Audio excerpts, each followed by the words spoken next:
Alright guys, I'm back with my WWE Smackdown Live review for the 7th of the 3rd, 2017 guys.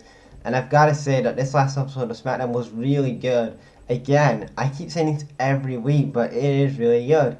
And obviously, a lot of build up to WrestleMania, so matches were booked on the show for WrestleMania. Like the main event between Randy Orton and Bray Wyatt is finally official now. We don't have to go through any more number one contenders bullshit. We found out Randy Orton was to Bray Wyatt for the WWE title. Um, we had Alexa Bliss. Is going to do like an AJ Lee. What did at WrestleMania 30? I think it's WrestleMania 30. When AJ had to face all the women at WrestleMania 30. Well, now Alexa Bliss, my girl, has got to do that. So yeah, Alexa Bliss will defend a SmackDown Women's title against all the SmackDown Women's roster, which is quite good. I'm glad that they're including all the women in this feud, and they're not just having like on Raw you've got your Sasha and Charlotte, or you've got Bailey and Charlotte now, and it's all just those four women. And I hope when, I hope when Oksana, no, why did I say Oksana? When Asuka goes to the main roster, hopefully to Raw, after NXT Takeover Orlando, then I hope that she goes up to Raw because Raw needs her more than SmackDown. But anyway, that was kind of just a thing about the women's division on Raw. We open up, so basically, Shane and Daniel Bryan come out, and tonight's going to be AJ Styles versus Randy Orton. The winner will go to WrestleMania tonight.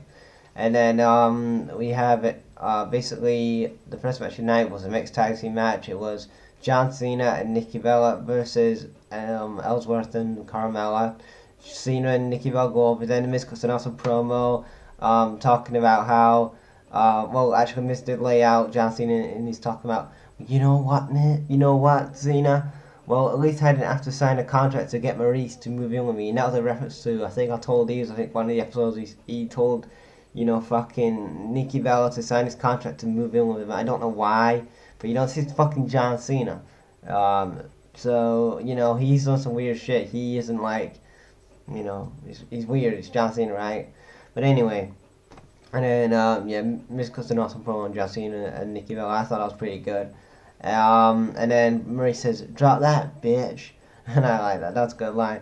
And then we had a women's segment. So we had basically Alexa was saying that she's got no competition on SmackDown, and then that she says that who's going to be my WrestleMania opponent? It's not going to be Becky Lynch. It's not going to be Carmella. It's not going to be nobody because nobody's on my level. And then Daniel Bryan comes out, and Daniel Bryan says basically, well, you know what? All of the SmackDown women are going to face you. So basically, after this, we get a tag team match between Mickie James and my girl Alexa Bliss versus Natalia and who was she against? Was it Becky? I don't know. Maybe it was Becky. Anyway, so the match ends with basically the heels going over, and after that,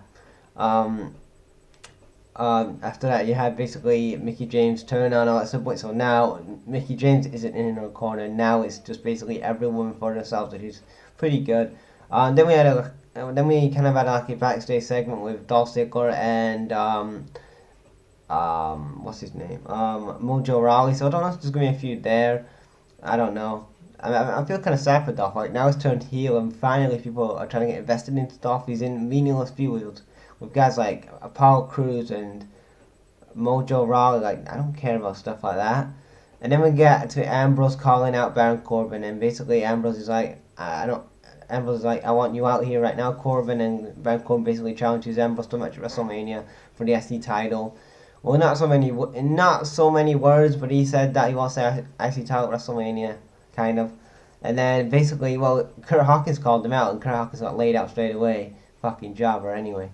And then after that, Corbin kind of tricked Ambrose because actually Corbin was hold hostage one of these backstage people. He threw Ambrose into that guy, and then Corbin had a lead pipe, hit Ambrose with a lead pipe, and then put his chest under the forklift and was shoving it down. That was fucking awesome right there. That moment reminded me of when Mick Foley and it was Mankind vs. The Rock. I think it was that empty arena match they had in 1999 when Rock's like, "Do you give up, motherfucker?" That was fucking awesome. I just thought that anyway. So the main event was AJ Styles versus AJ Styles versus Randy Orton. It was a really good match, first time ever, and yeah, just really good match. I think these two guys are gonna tear the house down when they have a feud, and again down the road properly. I think these two guys, when they have a feud at some point, are gonna really tear the house down, and they're gonna really put some asses in seats. I just think that these two guys mesh well together. And you know what? It was 15 minutes this match, but you know what? They got their shit in. Even with entries, and commercial breaks, entries and commercial breaks. I think that's pretty good. But you know what? AJ does kind of troll the fans because we thought that Randy was going to hit the RKO out of nowhere on AJ Styles on the phenomenal forearm, but AJ tricks us, and then basically he tries to go for the senton but misses, and then Randy Orton pushes him in the air and hits him with the RKO and gets the win. Randy Orton is going to WrestleMania. On Talking Smack, basically we see this clip backstage of AJ flipping out with guys like Michael Hayes and Shane McMahon. So obviously next week we're probably gonna have like Shane get his ass whooped or something by AJ, or I don't know. I'm excited to see what goes on with this Shane and AJ stuff. I know I wasn't excited about it at first, but I don't know. Now it's got me intrigued about it. How they're gonna really play this out when in WrestleMania with Shane and AJ. I don't know. Anyway, and Bray Wyatt wasn't on the show, which was kind of weird. I don't know.